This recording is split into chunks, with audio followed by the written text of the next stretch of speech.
गुरुजन को और महानुभावों को, माताएं बहनों तथा छोटे छोटे बच्चे, थोड़ा सा माइक पास, हमारे बच्चे जो अभी इस समय दिए हैं, मैं उनका हार्दिक अभिनंदन करती हूँ, हार्दिक नमन करती हूँ। तथा हमारे अनिल बाबू जो कि 2 शब्द बोलने के लिए हमें आमंत्रित किए हैं, मैं उन्हें शुभकामनाएं करती हूँ। कहते हैं जो शराब पीता है उसे हम शराबी कहते हैं, जो मौत से न डरे और उनके माथे पर तिरंगा हो उन्हें हम हिंदुस्तानी कहते हैं। मुझे ना तन चाहिए ना धन चाहिए, बस अमन से भरा यह वतन चाहिए।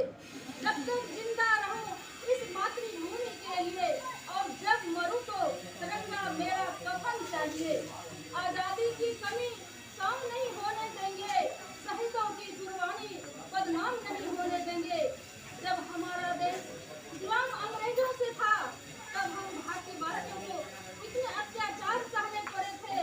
कोई भी व्यक्ति इच्छा अनुसार जीवन व्यतीत नहीं कर सकते थे, लेकिन ऐसी विषम परिस्थितियों में हमारे इस देश में ऐसे वीरों का जन्म हुआ जिन्होंने गुलामी की जंजीरों को तोड़कर हमारी और हमारे देश की रक्षा की। तो साथियों, उन वीरों का योगदान हमें कभी नहीं भुलाना चाहिए, जिन्होंने हमारी रक्षा के लिए अपनी जान को खतरे में डाली। हमारा देश कभी किसी का गुलाम न हो, इसलिए हम सभी भारतवासियों को एकता के सूत्र में बनना चाहिए और अपनी देश के प्रति बलिदान होने की भावना रखनी चाहिए। अनेकता में एकता ही मेरी शान है, अनेकता में एकता ही मेरी शान है, इसलिए मेरा भारत महान है। आज 26 जनवरी को हम अपने देश का 74वां गणतंत्र दिवस मना रहे हैं। हमारा देश 15 अगस्त 1947 को ब्रिटिश शासन से मुक्त हुआ था। हमारे महान स्वतंत्रता सेनानी जैसे महात्मा गांधी, सुभाष चंद्र बोस और अनेकों वीर योद्धा थे जिन्होंने अपने प्राणों का बलिदान दिए। भारत का संविधान डॉक्टर बाबा साहब अम्बेडकर की अध्यक्षता में मसौदा समिति के द्वारा तैयार किया गया था और यह 26 जनवरी 1950 को लागू हुआ था। तब से ही हम हर साल इस दिन को गणतंत्र दिवस के रूप में मनाते हैं। ना पूछो जवान की कि क्या हमारी कहानी है, हमारी पहचान तो यही है कि हम हिंदुस्तानी हैं। कहते हैं कुत्ते के झुंडों से कभी शेर भागा नहीं करते, हम हिंदुस्तानी हैं, दुश्मनों के बाप से डरा नहीं करते। जय हिंद।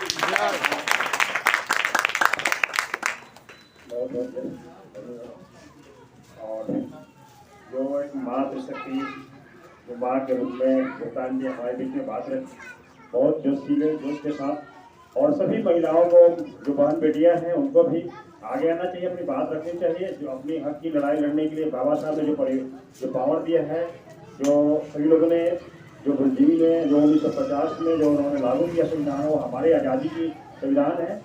आज कोई भी घटनाएं घटती है 112 नंबर 100 नंबर फोन जो घुमाते हैं उसी का देन है। अगर संविधान नहीं होता तो आज 100 नंबर पुलिस 12 नंबर पुलिस भी नहीं पहुंचती। जब हम लोग हमारे ऊपर अत्याचार करते रहते हैं, शोषण करते रहते हैं और हम आज शोषितों के दबाव में दबे रहते हैं, उनके पैरों पर दबे रहते हैं। आज भी दबे हैं क्योंकि हम सो रहे हैं। अगर हम जगे रहेंगे तो उनकी सांस फूल जाएगी। तो अभी आपको हम सभी को लड़ने की आगे की तैयारी करनी है और अपने घर के बच्चों को भी संविधान के बारे में बताना होगा कि संविधान हमारे लिए है और हमें क्या करना है।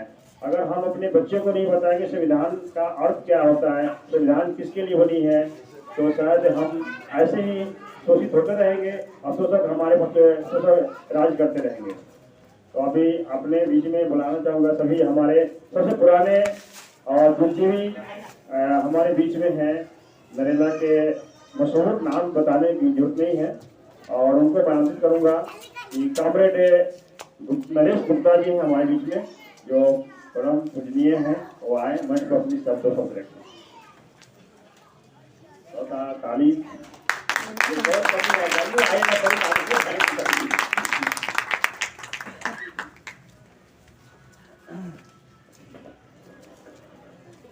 सभी को प्रणाम।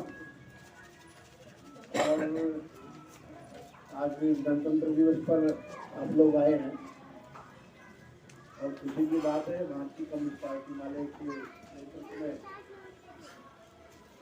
यहाँ सतोल नगर के अंदर ये पर्व को मनाया जा रहा है। पहली बार है, बहुत ज़्यादा खुशी की बात है। असल में क्या है कि सभी दिन जो है प्रतीक के रूप में मनाए जा रहे हैं, चाहे 15 अगस्त हो, गणतंत्र दिवस हो या कोई और नहीं। इसके बारे में अवश्य थोड़ा बहुत जरूर जानना चाहिए कि आखिर इसका मतलब क्या है। गणतंत्र दिवस संविधान दिवस के रूप में मना जाएगा, इस दिन हमारा संविधान लागू हुआ है, यानी हमने अपना सिस्टम खुद बनाया था कि ये हमारा देश है और हम उसके हिसाब से चलेंगे। लेकिन उसमें जो सबसे पहली जो लाइन लिखी है संविधान में संबोधित करते हुए पूरे देश को, we are the citizen of India, हम सब भारत के लोग, we are the peoples of India, हम सब भारत के लोग। ये जो हम सब भारत के लोग हैं, इसी पूरा संविधान है। आप उसकी तरह गंभीरता को समझे, अर्थात ये देश हम सबका है। इसमें रहने वाले तमाम प्रकार के लोगों का, चाहे किसी भी विचारधारा से संबंधित है, छोटे हैं, बड़े हैं, काले हैं, भूरे हैं, गोरे हैं, हिंदू हैं, मुसलमान हैं, किसी भी बिरादरी के हैं, किसी भी कॉर्नर पर रहते हैं, कोई भाषा बोलने वाले हैं, यानी सबका ये भारत। सबसे बड़ी बात है सबका भारत। जब सबका भारत है, मान लीजिए ये घर मेरा है, इसके अंदर पांच सदस्य हैं, तो सबका घर है, पांचों का है। अगर कोई कम पढ़ा लिखा है उसका भी है, कोई ज्यादा पढ़ा लिखा है उसका भी है, अगर कोई डॉक्टर है, वकील है, उसका भी है, और जो खेती करता है उसका भी है, यानी पांचों का घर है। इसी प्रकार से ये देश सभी का है, चाहे वो मजदूर है, चाहे वो किसान है, चाहे वो फौजी है, चाहे वो नौकरी करने वाला है, डॉक्टर, इंजीनियर है, वकील है, कुछ भी है, जज है, पुलिस वाला है, यानी हम सबका है। तो सबसे पहली बात तो ये है कि इस बात को समझें कि जब हम ये कहते हैं कि ये देश सबका है और हम इस देश के नागरिक हैं, तो हमें ये भी साथ में प्रश्न सोचना चाहिए कि क्या सबकी स्थिति एक सी है। यानी कि सब लोग रोटी खा के सोते हैं, खाना खाने से पेट भरता है, तो सवाल इस बात का है कि क्या हम कहने को तो कह रहे हैं कि सबका देश है ये, लेकिन क्या सबकी स्थिति ऐसी है? क्या सबको इस देश में न्याय मिलता है? क्या इस देश के अंदर सबको इस बात की आजादी है स्वतंत्र रूप से कि वो अपने बच्चों को डॉक्टर इंजीनियर बना सके? क्या सबको न्याय मिलता है? हम कोर्ट में जाते हैं, तारीख पर तारीख, लेकिन ताकत वाला आदमी जीत जाता है, नहीं है सबका। और सवाल इस बात का है कि ये जो प्रश्न है, जैसे छोटा बच्चा रोता है, किसे रोता है? उसको दूध नहीं मिल रहा है या उसको खाना नहीं मिल रहा और रो रहा है। हम ये कहेंगे तू क्यों रो रहा है भाई? उसको डांटेंगे तो क्या डांटने से उसकी पेट भर जाएगा? नहीं भरेगा। उसको खाना देने से पेट भरेगा, दूध पिलाने से पेट भरेगा। लेकिन अगर हम उसको प्रतिबंध लगा देंगे तो रोएगा नहीं, ये भला कहीं संभव है? सबसे वास्तव से कहते हैं कि हम इस देश के नागरिक हैं, ये हमारा देश है, ये लोकतांत्रिक देश है, तो उसे रोने का अधिकार भी है। देश में हमारे में क्या हो रहा है कि जब हम कोई डिमांड करते हैं किसी चीज की, मान लीजिए एक मजदूर की मजदूरी नहीं मिलती, एक मजदूर को मजदूरी नहीं मिलती, उसकी मजदूरी किसने मार दी, अब वो हड़ताल करता है। वो एक लोकतांत्रिक तरीका, उसका गांधीवादी तरीका है, वो बड़े आराम से हड़ताल करता है। हम कहेंगे तो हड़ताल क्यों करता है? वो देशद्रोह है, लोकतंत्र का विरोध है, लोकतंत्र का विरोध नहीं है। आप उसे मजदूरी देंगे नहीं, मजदूरी नहीं देंगे तो पेट नहीं भरेगा, उसका घर नहीं चलेगा, तो अपने बच्चे की दीवार की दीवारदारी नहीं कर पाएगा, तो बच्चों का अच्छा कपड़ा नहीं बना पाएगा। तो बताइए उसके लिए लोकतंत्र का क्या मतलब है? उसके लिए ये संविधान का क्या मतलब है? अगर वो इस बात को मानता नहीं है कि ये संविधान मेरे किसी काम का नहीं, ये लोकतंत्र मेरे किसी काम का नहीं, आप उसे क्या कहते हो? ये देशद्रोही है, ये विद्रोही है, ये देश का गद्दार है, तो ये बात भी ठीक नहीं है। तो सवाल ये है कि आज जितने भी देश में प्रश्न उठते हैं, क्या वो शिक्षा को लेके उठे, चाहे अभिव्यक्ति को लेके उठे, या रोटी को लेके उठे, मजदूर रोजगार को लेके उठे, कोई भी प्रश्न उठे, ये सारे लोकतांत्रिक अधिकार है।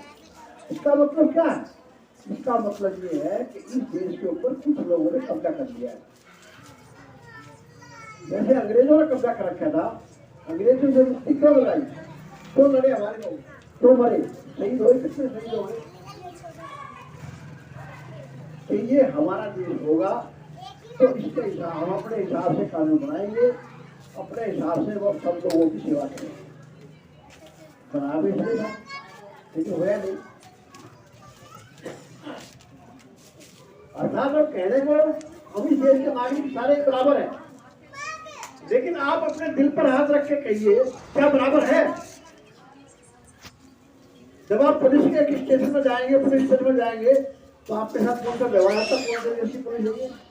आपको ऐसा लगेगा हमारे देश की पुलिस है, अंग्रेजी की पुलिस में कोई काम कराने जाते हैं तो सरकारी भाषा के अंदर बात करते हैं, ऐसे करते जैसे दूसरे देश के अधिकारी हो, रिश्वत मांगते हैं। क्या ये इसलिए देश बना था कि रिश्वत मांगे? मेरे पड़ोस का बच्चा भूखा मरता है, ये कौन सा देश है? मैं मटर मटर खाता हूँ, अपना पेट फैलाता हूँ, और मेरा पड़ोसी भूखा मरे, ये कौन सी देशभक्ति है? ये कौन सा राष्ट्रवाद है? ये सारे प्रश्न हमारे अंदर घुसे हुए हैं, और इसी प्रश्नों को लेकर के दिनों रात आप लोग देखते हो कि आंदोलन होते रहते। आंदोलन ऐसे नहीं हो रहे हैं, वो लोग दोबारा से इस बात को कह रहे हैं कि हमारा देश ही है। जैसे अंबानी का देश है, ऐसे हमारा भी देश है। अब अंबानी को देश छूट है, कोई दूसरा मत धन कमाए, अंबानी लगाने को छूट है। थोड़े से लोग जो है पूरे देश की संपत्ति को कब्जा कर लिया, तो क्या उनको अधिकार है? और सोचिए, यदि सारी संपत्ति में उनका अधिकार हो गया, 140 करोड़ लोग हैं, वो क्या करेंगे? वो कहाँ जाएंगे? वो भीख मांगेंगे, जेल काटेंगे, शराब पिएंगे, चोरी ठगी करेंगे, मर्डर करेंगे, पता नहीं क्या क्या करेंगे अपना गुजारा करने के लिए। आप उनको जेल में डालोगे, सारी जेलें भरी पड़ी है, इस बात से भरी पड़ी है। जो हमारे देश के लोग हैं, आपने उन्हें बेईमानी करना सिखाया, चोर बनाया, जेब कचरा बनाया, सनैकिया बनाया, नशाखोरी के अंदर शामिल कर दिया है। तो हमारे देश के लोग आखिर कौन सी बीमार है? कौन लेकर इस बीमारी को कौन देगा? लोग कहते हैं हमारा देश, हम गणतंत्र, हमने आजादी पाई। आजादी किसी एक ने नहीं पाई, आजादी सबने मिलकर पाई। किसी ने कुछ योगदान दिया, किसी ने योगदान, कुछ सबने योगदान दिया। इस बात को हमने सोचना चाहिए। जब हम गणतंत्र दिवस मनाते हैं या 15 अगस्त मनाते हैं, तो हमारे दिमाग में एक बात रहनी चाहिए कि ये हमने अपने लिए, मेरे देश की पूरी जनता ने अपने लिए देश आजाद कराया था, न कि अंबानी अडानी के लिए आजाद कराया था या बिरला टाटा के लिए आजाद कराया था।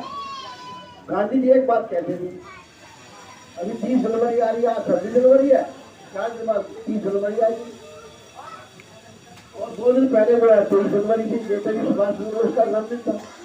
30 जनवरी जो है गांधी की हत्या की थी एक आदमी ने। तो सवाल ये है कि हम कहाँ खड़े हैं, हमारा देश कहाँ खड़ा है? हम सब लोगों ने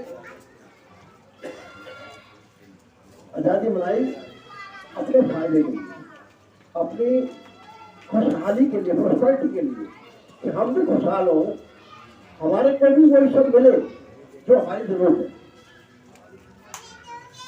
लेकिन क्या मिल सकता है? क्या मिल रहा है? नहीं मिल रहा। हम इससे उम्मीद करते नहीं अधिकारियों से हम उम्मीद करते नहीं, नेताओं से हम उम्मीद करते नहीं। हम कहते हैं लोकतांत्रिक हैं।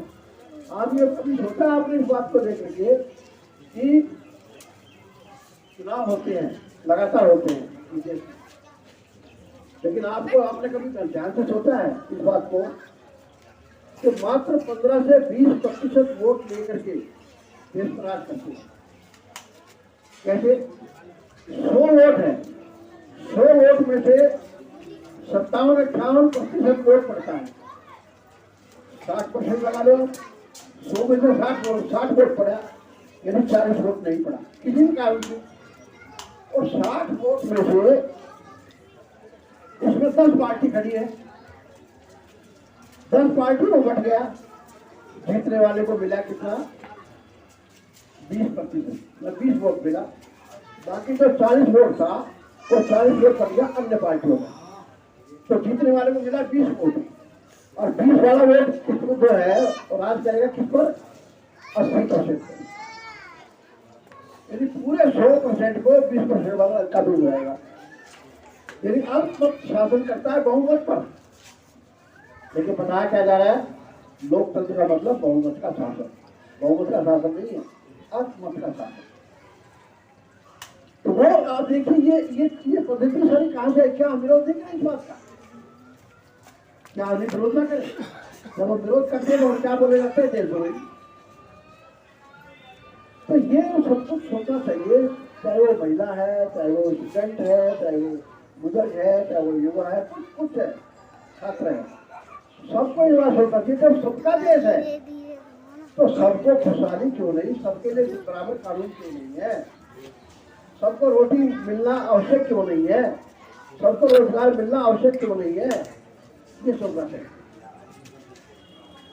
ये आज का गणतंत्र दिवस पर वो पुण्य बधाई। और हमें हमेशा देश की जो गरीब जनता है, हमारी अपनी फैमिली है, हमारे अपने बच्चे हैं, उनके भविष्य के बारे में सोचना कि क्या इस व्यवस्था में, जिस व्यवस्था में हम रह रहे हैं, संविधान के अनुसार, इस कानून के अनुसार, क्या हम अपने बच्चों का भविष्य सुरक्षित कर सकते हैं? क्या उन्हें नशा से बचा सकते हैं?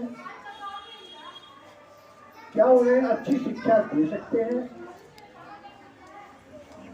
क्या उन्हें सुरक्षा दे सकते हैं? ये सब सोचते हुए हमें जो है, चाहे वो गणतंत्र दिवस हो, चाहे वो 15 अगस्त हो, चाहे कोई भी ऐसा दिवस हो जो राष्ट्रीय स्तर का हो, हमें इस बारे में हमेशा सोचना चाहिए और अपने बच्चों को बताना चाहिए। ये किसी के बाप का देश नहीं है।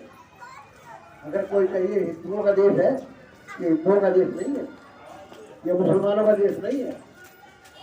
बहुत लोग बड़ी तारीफ करते रहते हैं, हिंदू राष्ट्र हो जाएगा, वो पाकिस्तान का मुसलमानों का राष्ट्र, वो क्या महान हो गया? नेपाल हिंदुओं का राष्ट्र, तो वो क्या दुनिया का महान राष्ट्र हो गया? ठीक मानते हैं? भारत के अंदर आकर के चौकीदारी करते हैं, ये हालत है। तो हिंदू राष्ट्र बनने से फायदा क्या?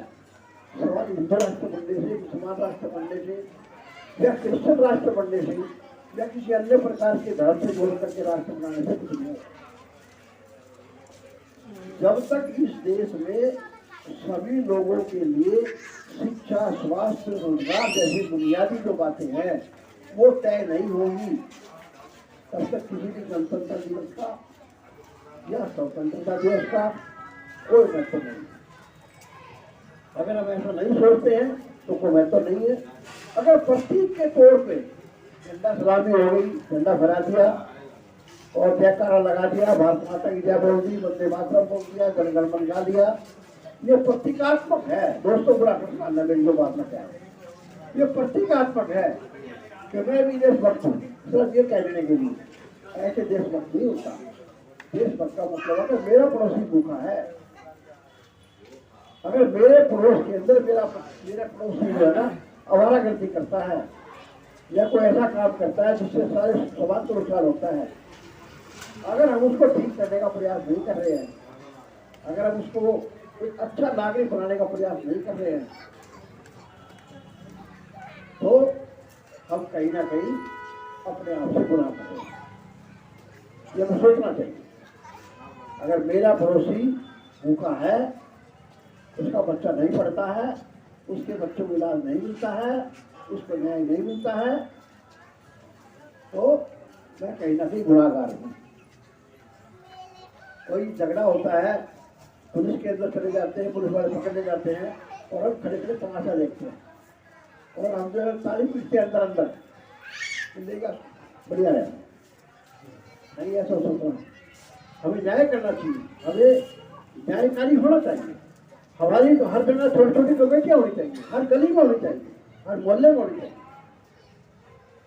और हम स्वयं निर्णय करें, स्वयं पंचायत करें, स्वयं निर्णयकारी बने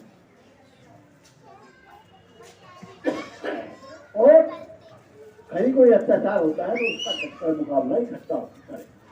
ये हमारा, तभी हम सही मायने में अच्छे नागरिक हैं, अच्छे गणतंत्रवादी हैं, अच्छे स्वतंत्रतावादी हैं, अच्छे देशभक्त तभी माने जा सकते हैं।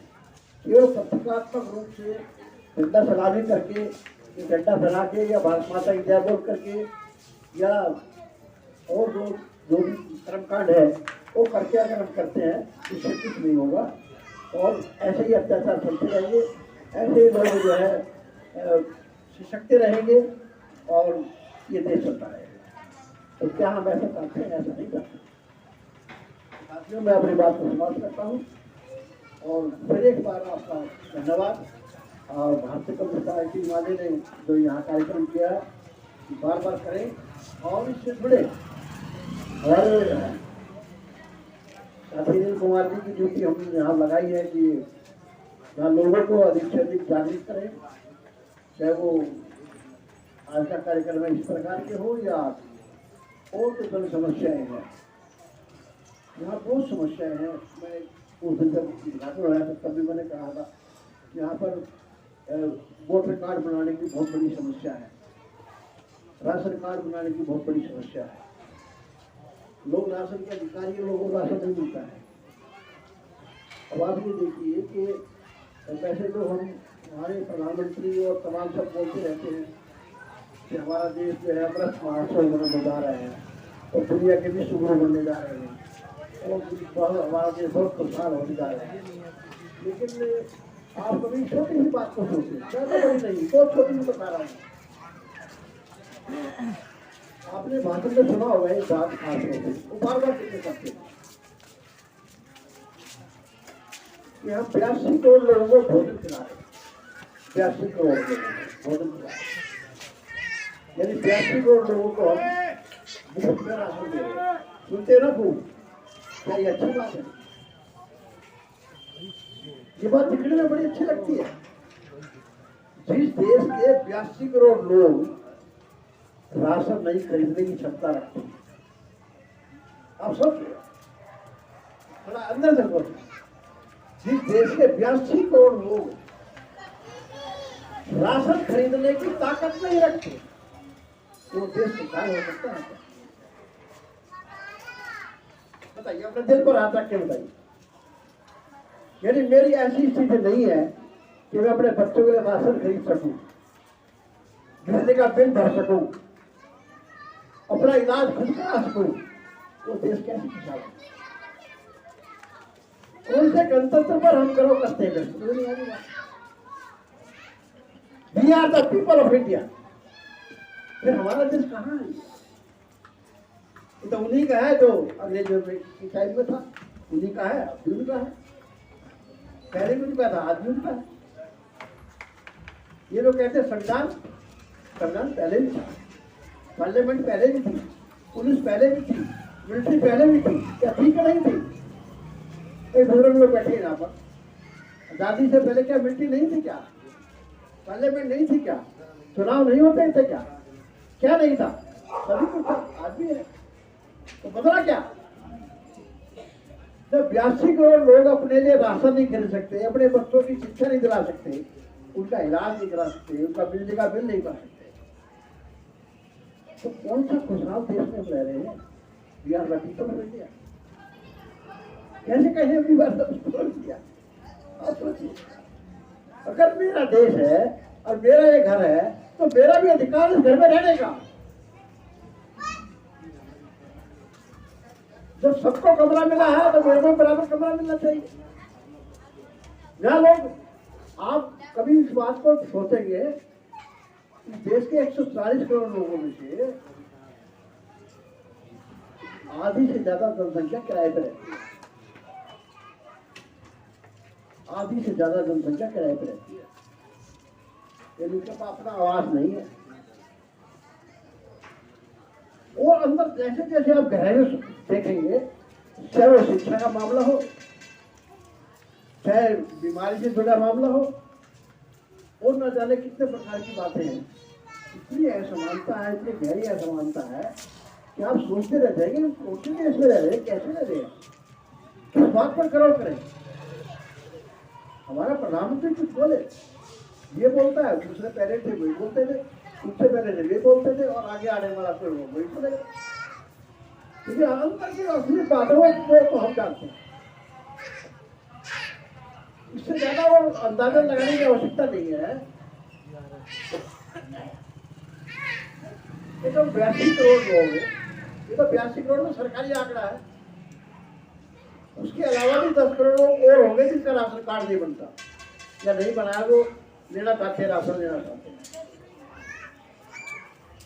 फिर लगभग 100 करोड़ लोग ऐसे हैं देश में, हमारे में 140 में से, जो अपने लिए राशन नहीं खरीद सकते या राशन के लिए भटकते रहते हैं।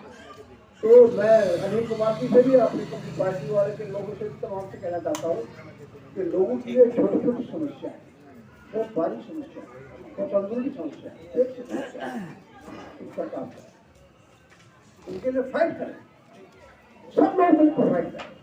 अगर कहीं इलाज नहीं मिलता, फाइट करें। डॉक्टर से जो सरकारी डॉक्टर है, मोटी मोटी तनख्वाह देते हैं, अगर वो इलाज नहीं करते तो उनके खिलाफ फाइट करें। ये कोई लोकतंत्र विरोधी कार्य नहीं है। लोकतंत्र विरोधी काम उनका है कि जो डॉक्टर होकर मोटी तनख्वाह देते हैं, वो जो है इलाज नहीं करते, फिर वो लोकतंत्र विरोधी है। एक पुलिस वाला होकर के न्याय नहीं करता, वो लोकतंत्र विरोधी, वो पुलिस वाला लोकतंत्र विरोधी है, वो देश विरोधी है। आप देश विरोधी नहीं होते, आप अपने ख्याल रखते हैं, आप देश विरोधी नहीं है। देश विरोधी जो है सरकारी अफसर है, एमसीडी का कोई है, अगर आपसे रिश्वत मांगता है तो वो क्या है, देश विरोधी वो है, आप नहीं। आपके पास थोड़े से पैसे जैसे तैसे करके आप मकान बनाना चाहते हैं, तुरंत कोई जेई आ जाता है और पैसे मांगता है, पुलिस वाला आता है, पैसे मांगता है। देश विरोधी कौन हुआ? वो कानून बनाने वाला देश विरोधी है और पैसे मांगने वाला देश विरोधी है। आप देश विरोधी नहीं है। आपने सरकारी जमीन पर कब्जा नहीं किया है, आपने अपना छोटा सा मकान बनाया है, 10 गज का, 20 गज का, 50 गज का, 100 गज का, और आपने पैसा लगाया है उसके अंदर, जैसे जैसे करके पेट काट करके उधार ले करके। आप देश विरोधी कैसे हो सकते हैं? आप कानून विरोधी कैसे हो सकते हैं? कानून विरोधी वो है जो आपसे रिश्वत मांग रहा है, उसके खिलाफ लड़ना चाहिए, डट कर लड़ना चाहिए, तभी आप कम्युनिस्ट बन सकते हैं, तभी आप एक क्रांतिकारी बन सकते हैं, देशभक्त बन सकते हैं। देशभक्त सिर्फ भारत माता की जय बोलने से नहीं बन सकते। भारत माता की जय बोलना देशभक्ति नहीं है। रिश्वत लेना देश गद्दारी है, रिश्वत के खिलाफ बोलना देशभक्ति है। जो भ्रष्ट लोग हैं, उन भ्रष्ट लोगों के खिलाफ लड़ना देशभक्ति है। दोस्तों, मैं आज अपनी बात को थोड़ा विस्तार में थोड़ी शब्द बोलना चाहता हूँ, लेकिन बोलते बोलते क्या है कि जो व्यवस्था देखता हूँ, जहाँ जहाँ भुगतता रहता हूँ, वो मैं उसके खिलाफ रहता रहता हूँ। तो आप लोगों का बहुत बहुत धन्यवाद। आप लोगों ने मेरी बात को सुना और समय दिया, इसके लिए